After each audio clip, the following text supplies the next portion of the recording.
मेरा नाम रूमी है और मैं केरला की रहने वाली हूँ। हमारे परिवार में केवल 3 लोग हैं, मेरे पति, मैं और मेरा 20 साल का बेटा राहुल। मेरे पति अक्सर काम के सिलसिले में मुंबई जाते हैं और इस बार वह एक लंबे समय के लिए गए थे। घर में हम दोनों माँ बेटे के अलावा कोई नहीं था और मैंने हमेशा राहुल को न सिर्फ बेटा बल्कि एक दोस्त के रूप में भी देखा है। एक रात जब मैं दिन भर की गतिविधियों में व्यस्त थी, अचानक मुझे कमर में तेज दर्द महसूस हुआ। मैंने सोचा कि शायद मैं ज्यादा काम कर रही हूँ और थोड़ी देर आराम करना चाहिए, लेकिन दर्द इतना बढ़ गया कि मैं बिस्तर पर लेटने के अलावा कुछ नहीं कर सकी। उसी का फायदा उठाकर मेरे बेटे ने जो किया वह हर इंसान को सोचने पर मजबूर कर दिया। पूरी कहानी आपके सामने खोलने आई हूँ, लेकिन उससे पहले आप सब प्यारे दोस्तों से एक याचना है कि हमें सब्सक्राइब जरूर से कर दे, क्योंकि हम वीडियो तो आप ही के लिए बनाते हैं ना, तो मुझे सपोर्ट करना आपका ही फर्ज है। तो प्लीज सब्सक्राइब जरूर से कर दीजिएगा। राहुल ने मेरी चिंता देखी और तुरंत मेरे पास आया और कहा, माँ आप ठीक नहीं लग रही हैं।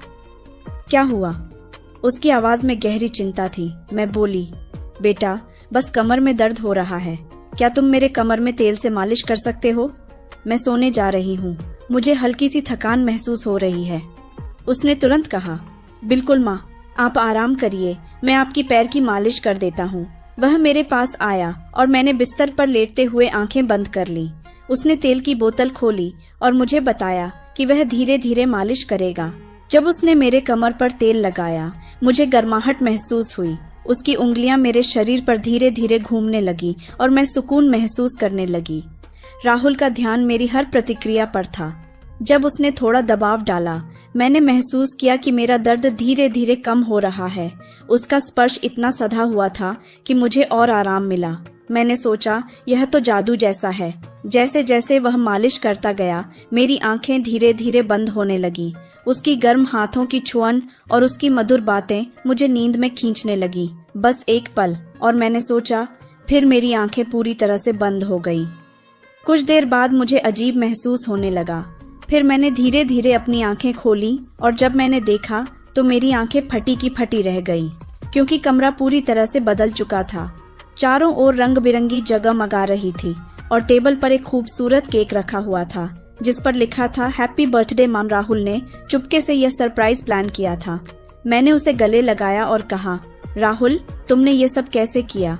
वह मुस्कुराते हुए बोला, माँ मैंने सोचा कि आपको खुश करने का यह सबसे अच्छा तरीका होगा। उसकी मासूमियत और प्यार ने मेरे दिल को छू लिया। मैंने सोचा कि इस पल ने मुझे यह एहसास कराया कि हमारे रिश्ते में एक गहरा बंधन है।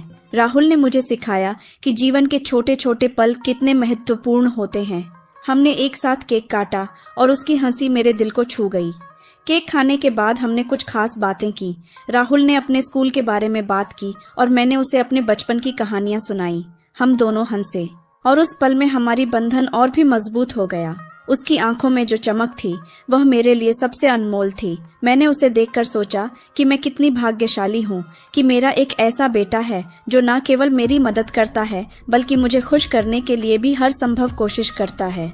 उस दिन मैंने महसूस किया कि रिश्तों की गहराई को समझना और उनका सम्मान करना कितना महत्वपूर्ण है। मैंने तय किया कि मैं अपने बेटे के साथ और भी समय बिताऊं, क्योंकि हर लम्हा कीमती है। रात में हमने मिलकर कुछ समय बिताया, फिल्म देखी और उसके साथ बिताए गए पल मुझे खुशी से भर देते थे। मैंने राहुल को गले में भर हुए कहा, तुम मेरी जिंदगी की सबसे बड़ी खुशी हो। वह मुस्कुराया और कहा, मैं हमेशा आपकी मदद करूंगा माँ। इस खास दिन ने मेरे दिल को खुशी और प्यार से भर दिया। मैंने सोचा कि यह सिर्फ एक जन्मदिन नहीं था, बल्कि मेरे बेटे के साथ बिताए गए खूबसूरत लम्हों का प्रतीक था। मैंने राहुल के साथ इस दिन को हमेशा याद रखने का संकल्प लिया, क्योंकि यह हमारे रिश्ते की मजबूती का प्रमाण था। यह प्यार का एक नया अध्याय था जो हमें और भी करीब लाने वाला था। दोस्तों, अगर आप भी राहुल की तरह अपने माँ से प्यार करते हैं तो वीडियो को एक लाइक जरूर से कर दीजिएगा।